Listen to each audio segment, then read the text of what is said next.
Last October was the 75th anniversary of the Donora air pollution disaster of 1948, a watershed event in our scientific understanding of the impact of air pollution on human health that eventually led to the Air Pollution Control Act of 1955, the first national law designed to improve air quality.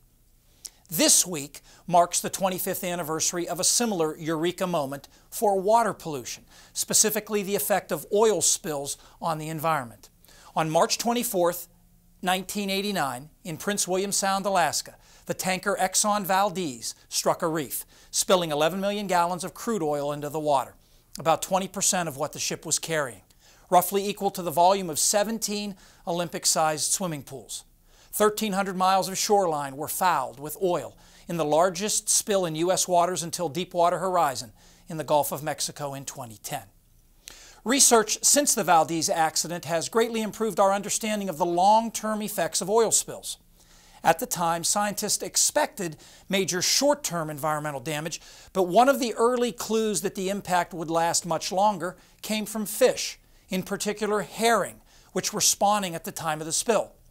Very few of the herring eggs survived, but a year later the population bounced back.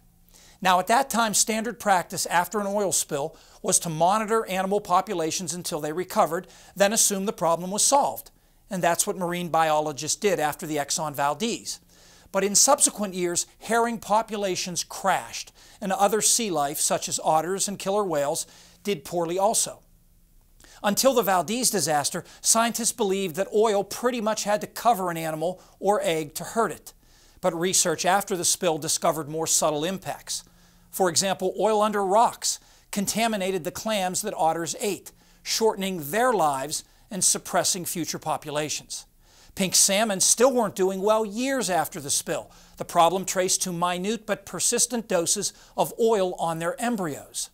Biologists even figured out what in the oil was toxic to fish, a class of hydrocarbon compounds which persist long after other oil components evaporate. They even discovered how the oil was damaging the fish. It caused their hearts, one of the first organs to develop in the embryo, to be misshapen and weaker, so fish couldn't swim as fast for as long. The science gleaned from the Valdez spill helped in 2010 when a BP well spewed oil into the Gulf of Mexico for 87 days. Marine biologists focused on fish spawning at the time, such as bluefin tuna, and found that even low levels of the toxic hydrocarbons in the oil interrupted electrical signals essential for their hearts to beat effectively, providing new insight into long-term damages no one ever suspected oil spills were causing. In response to the Valdez oil spill, Congress passed the Oil Pollution Act of 1990, which states that companies must have detailed containment and cleanup plans for spills. The law also legally made the party responsible for a leak liable for cleanup costs and economic or environmental damages.